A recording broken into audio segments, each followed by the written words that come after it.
Hey guys, welcome back to Beyond the Box Score. I'm your host Hayat, and today we're diving into 6 massive college basketball matchups on February 17th. We've got Michigan vs Purdue, Miami vs UMass, Louisville vs SMU, South Carolina vs Florida, Wisconsin vs Ohio State, and Minnesota vs Oregon. No fluff, no hype, no guarantees, just me walking through the situations, the stats, the lines, and the spots as I see them, and trying to make sense of the chaos. So buckle up, grab your notes, and let's get into it because some of these games could get wild. Michigan vs Purdue, the lean here is Michigan, lay the short number. Let me walk through why. I've kind of stood on this all season. I think Michigan is the best team in college basketball. And I felt that way after they beat Gonzaga by damn near 40, then smoked Bama, and it was that crazy 4-game stretch around Christmas where I just sat back and said okay, this is the best team in college basketball. Yeah, they lost one game to Wisconsin, yeah they had a few close games where they looked a little off, but as of late this team has returned right back to action, and in their last game they beat UCLA by 30 points. That's not squeaking by, that's smoking teams again. Now they're going into Mackey Arena, Michigan playing on the road. And I get it, Purdue is playing great ball right now, and KenPom says Purdue is the second-ranked offense in the country in adjusted efficiency and Michigan is fourth. But I disagree with the edge there. I'd give the edge to Michigan offensively and I definitely give the edge to Michigan defensively because KenPom has Michigan ranked number 1 on the defensive side of the ball. And when I dig into the matchup specifics, this is what connects for me. Purdue's 2-point percentage defense ranks 183rd in the country, and Michigan is second in the country in 2-point percentage defense. Purdue's 3-point defense ranks 88th in the country, Michigan is 7th in the country. So if this matchup plays out like an efficiency battle, both offenses are solid, both are going to do their jobs, but one path I see here is Michigan's defense being the true difference maker. And yeah, it's a short number, and I'm getting what I believe is the best team in the country at a short number, even on the road. This reminds me of Michigan vs Michigan State in East Lansing a few weeks ago, where a lot of people were on the Spartans and I felt like I was on an island backing Michigan. I think there are going to be a lot of people on Purdue here, especially with Michigan having Duke on deck on Saturday, and that's going to be a ball, Duke-Michigan on Saturday, but we've got a big one right before that. Could Purdue get the job done? Sure. Could they kick my ass again? Maybe. I'll pay to find out. But with this short number, with Michigan's defense ranked number 1, second in 2-point defense, 7th in 3-point defense, against a Purdue defense that's 183rd in 2-point percentage defense and 88th in 3-point defense, what connects for me is that edge. So yeah, the lean sticks at Michigan, lay the short number.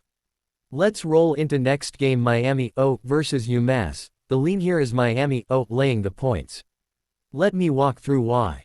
UMass is 15-11 on the year, 11-4 against the number this season. They lost to Akron 99-92 in their last matchup. They've covered in back-to-back road games even though they've now lost 3 in a row on the road, and they covered against Miami, Ohio, and covered against Akron. So I'm not dismissing them. They're 10-3 straight up at home this season. But when I zoom out, some of the teams they've played at home lately, Central Michigan, Eastern Michigan, they did not cover versus Central Michigan, did not cover versus Eastern Michigan. They played Toledo and did not cover, they won by 2 laying 2.5 vs Toledo. And this is a team that defensively is the best rebounding team in the conference on the defensive side, but at the same time they're dead last in the MAC in free throw rate allowed. Now flip it. Miami is 25-0, 16-6 against the number this season. They're off a 90-74 win over Ohio.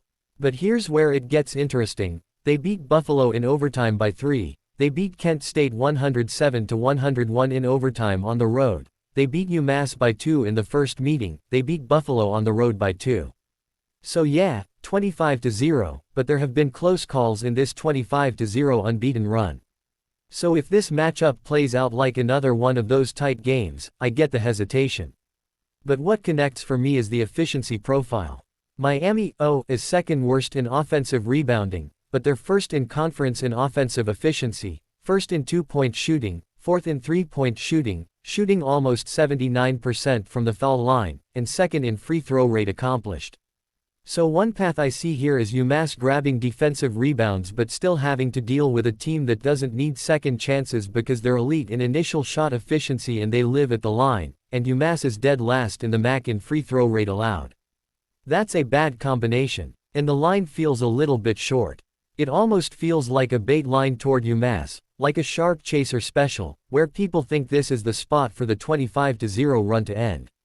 But if this matchup plays out like the numbers suggest, first in offensive efficiency, first in 2-point shooting, fourth in 3-point shooting, almost 79% from the foul line, second in free throw rate accomplished, against a defense that's dead last in the MAC in free throw rate allowed, I keep landing in the same place. So yeah, I'm laying the points with Miami, and that's why the lean sticks at Miami, laying the points. Here we have next game between Louisville versus SMU. The lean here is Louisville, lay the short number with Louisville. Let me walk through why. We already saw this matchup on January 31st at Louisville, and in that game Louisville was laying 9.5 points and they didn't just squeak it out, they won by 14, they got the win and cover, and they had control of the whole game. So when I rewind that film in my head, what connects for me is that SMU really didn't have an answer in that spot, and now we're flipping venues, sure, but I'm not suddenly pretending the matchup dynamic changes dramatically.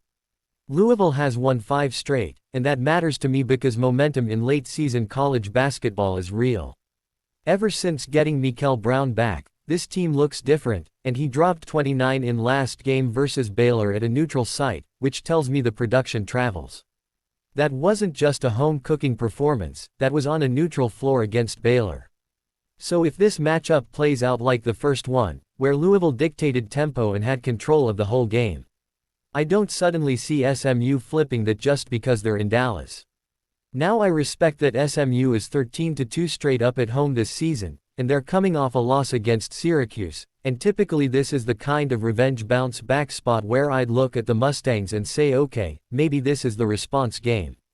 But one path I see here is that earlier meeting on January 31st wasn't random.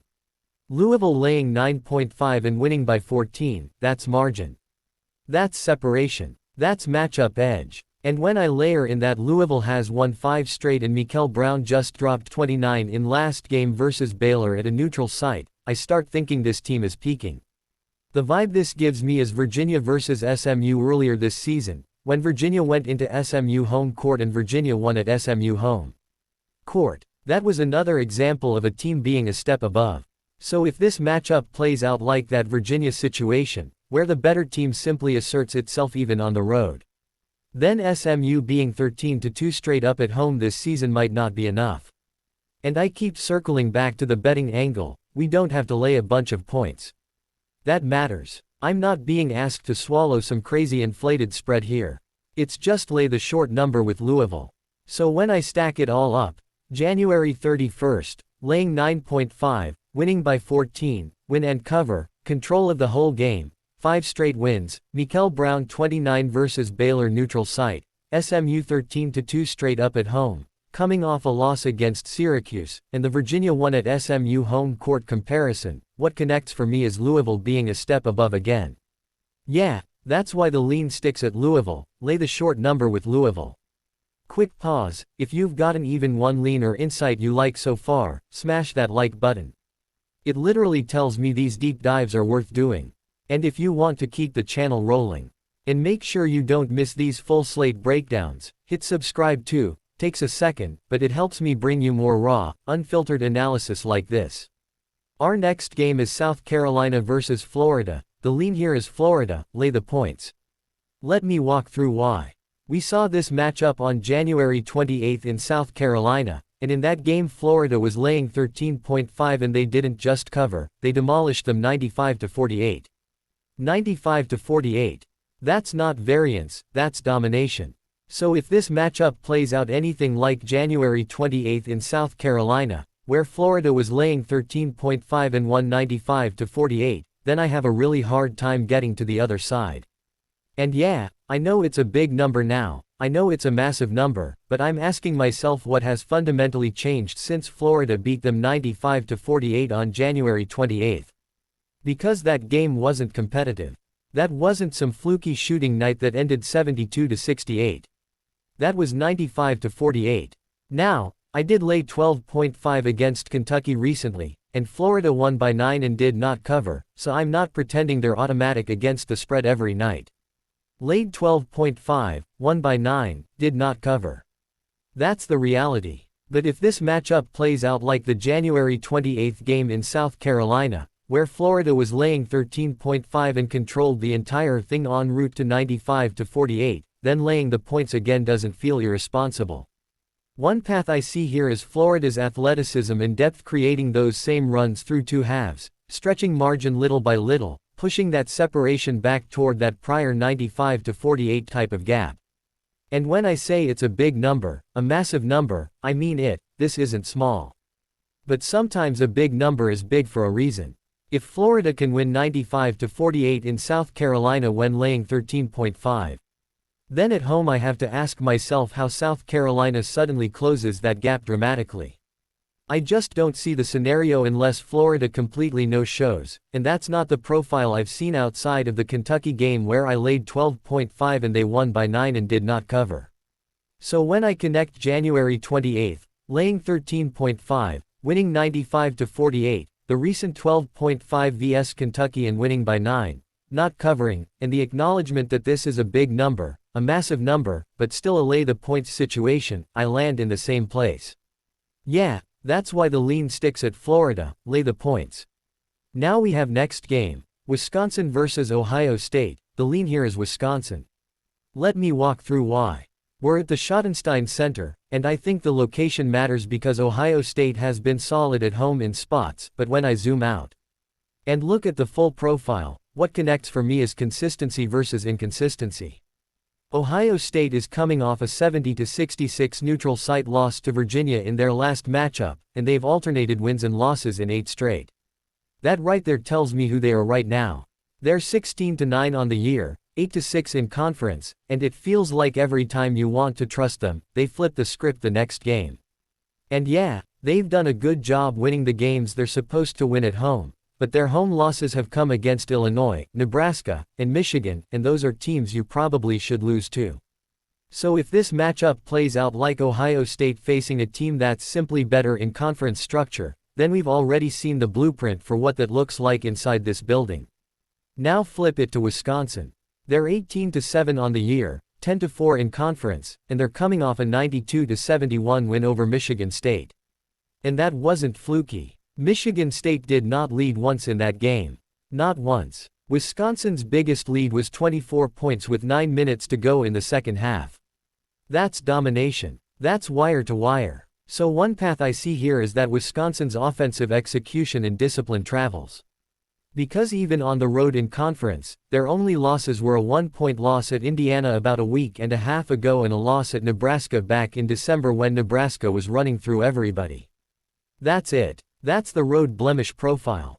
And let's not forget, they handed Michigan their first loss of the season. So this isn't a soft resume. This is a team that's been battle-tested and proven. What connects for me even more is the free throw disparity.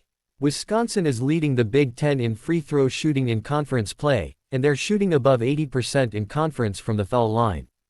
That matters late. That matters in tight games. If this matchup plays out like a 4-point game with 2 minutes left, who do I trust to hit the shots? The team shooting above 80% in conference from the foul line. Wisconsin does a good job of taking care of the basketball, they're still a pretty good rebounding team, and when I stack that against an Ohio State team that has alternated wins and losses in 8 straight, I just see volatility on one side and structure on the other. Ohio State 16-9, 8-6 in conference, coming off 70-66 to Virginia. With home losses to Illinois, Nebraska, and Michigan, that tells me when they step up in class, they can get clipped. If this matchup plays out like Wisconsin's 92-71 against Michigan State, where Michigan State did not lead once and Wisconsin pushed it to a 24-point lead with 9 minutes to go in the second half, then Ohio State is in trouble. And even if it doesn't play out that extreme, even if it tightens up, the above 80% in conference from the foul line, the fact they're leading the Big Ten in free throw shooting in conference play, that's where I lean. So yeah, when I connect all of it, Schottenstein Center, 70-66 neutral site loss to Virginia, alternating wins and losses in 8 straight, 16-9, 8-6, 18-7, 10-4, 92-71, 24-point lead, 9 minutes to go, 1-point loss at Indiana, loss at Nebraska back in December, handed Michigan their first loss. It keeps pulling me in one direction. The lean sticks at Wisconsin. Next game we have Minnesota versus Oregon. The lean here is Oregon. Let me walk through why. I've been tough on this Oregon team all season. I've made money fading them, and I haven't trusted them, but this is where context matters. Nate Biddle back in the lineup changes things. That's their best player. Still no Shellstat, and that matters, but getting Nate Biddle back in the paint is a structural shift. If this matchup plays out like the Oregon team that lost to Purdue by 4 at Mackey Arena in West Lafayette, Indiana, then we're not talking about the same Oregon team I was fading earlier. They nearly won outright in that game. Lost by 4 at Mackey Arena. That's not nothing. That's a real data point. And then in their last game, they won by double digits versus Penn State. So the form is trending up. Now I look at Minnesota. They've won one road game this season. 1-7 straight up on the road. That's the road profile. So if this matchup plays out like Minnesota's typical road performance, where they struggle to win away from home and sit at 1-7 straight up on the road, then Oregon at home in Eugene becomes a very different conversation.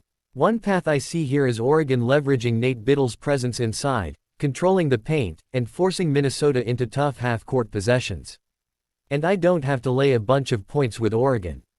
That's the key. I don't have to swallow something crazy. We have the points. So if Oregon is coming off nearly winning outright at Mackey Arena and then winning by double digits versus Penn State, and Minnesota has won one road game this season and is 1-7 straight up on the road, I have to ask myself what's the argument for Minnesota here? Still no Shellstat, sure. That's not ideal. But Nate Biddle back in the lineup is the pivot. If this matchup plays out like Oregon's recent stretch, competitive at Mackey Arena, nearly winning outright, losing by 4, then winning by double digits versus Penn State, I trust that version more than I trust a Minnesota team sitting at 1-7 straight up on the road with only one road win this season. And because I don't have to lay a bunch of points with Oregon, and we have the points, the risk profile feels manageable. So yeah, as much as I've hated on them, as much as I've faded them, when I connect Nate Biddle back in the lineup, still no Shellstat, lost by 4 at Mackey Arena, nearly won outright, double-digit win versus Penn State, Minnesota one road win, 1-7 straight up on the road, and the fact that we have the points, it lands in one spot. The lean sticks at Oregon. Alright, that wraps up the video for 6 matchups on February 17th. As always, this is pure analysis and opinion, nothing guaranteed, no promises, just me thinking out loud and walking through how these games could play out if the situations and matchups line up the way they look on paper. I want to hear what you guys are seeing. Drop a Z in the comments and let me know which matchup stood out, or if you're seeing a different angle than me. More full slate breakdowns are coming soon, same raw energy, same deep dives, and you know I'll keep it messy, honest, and entertaining.